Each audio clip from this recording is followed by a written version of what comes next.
वसुदेवं सुतं देवं कंस चाणूरमर्दनम देवकी परमानंदम कृष्णम वंदे जगद्गुरु। बंधुओं, जय श्री कृष्ण। आज की इस वीडियो में श्रीमद् भगवत गीता साधक संजीवनी से अध्याय 7 के 19वें श्लोक का हम चर्चा करेंगे और उसे समझने का प्रयास करेंगे। स्वामी राम सुखदास जी महाराज की यह टीका बहुत ही बहुमूल्य और अनूठी है। उनकी लिखी हुई बात को मैं अपनी भाषा में, अपने शब्दों में बोलने का प्रयास करूंगा। तो चलिए शुरू करते हैं।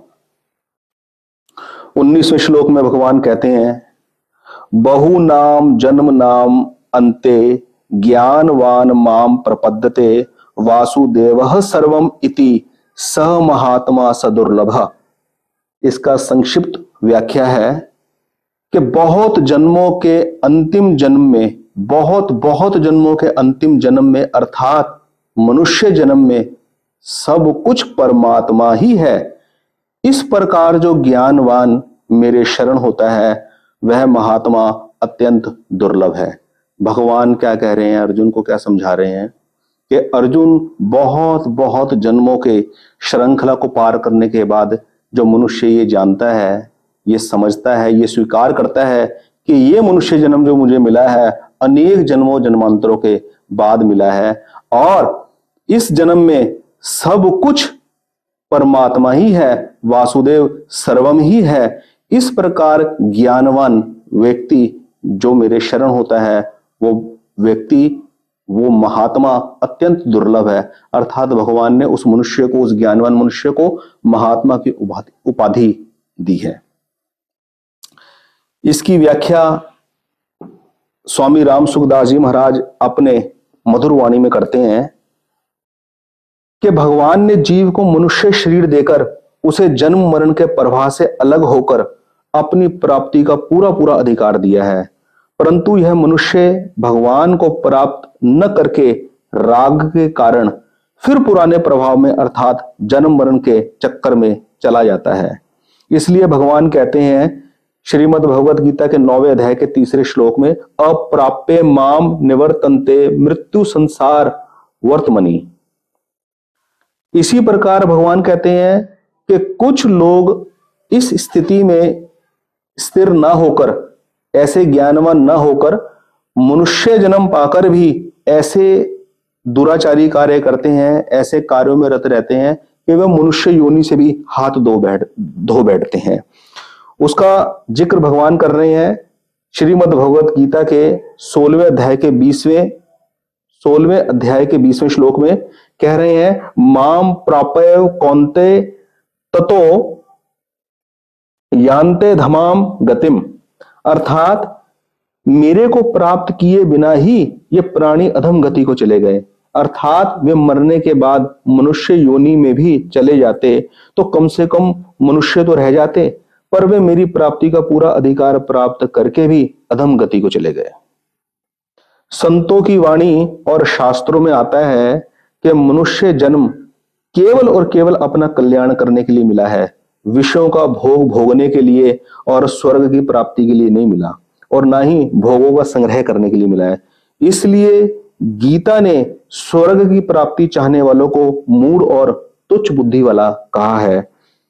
दूसरे अध्याय के 42वें श्लोक में कहा गया है, अविपश्चितः और अल्पमेध सामः। 7वें अध्याय के 23वें श्लोक में यह स्वामी राम सुखदास जी बड़े ही सुंदर शब्दों में समझा रहे हैं।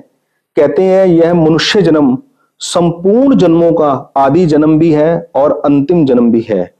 संपूर्ण जन्मों का आरंभ मनुष्य जन्म से ही होता है, अर्थात मनुष्य जन्म में किए गए पाप 84 लाख योनियों और नरकों में भोगने पर भी समाप्त नहीं होते, बाकी ही रहते हैं। इसलिए यह संपूर्ण जन्मों का आदि जन्म है। मनुष्य जन्म में संपूर्ण पापों का नाश करके, संपूर्ण वासनाओं का नाश करके अपना कल्याण भी कर सकते हैं, भगवान को भी प्राप्त कर सकते हैं। इसलिए यह संपूर्ण जन्मों का अंतिम जन्म भी है। भगवान ने 8वें अध्याय के 6ठे श्लोक में कहा है कि जो मनुष्य अंत समय में जिस भाव का स्मरण करते हुए शरीर छोड़कर जाता है उस भाव को ही प्राप्त होता है। इस प्रकार मनुष्य को जिस किसी भाव का स्मरण करने में जो स्वतंत्रता दी गई है, इससे मालूम होता है कि भगवान ने मनुष्य को पूरा अधिकार दिया है, अर्थात मनुष्य के उद्धार के लिए भगवान ने अपनी तरफ से यह अंतिम जन्म दिया है।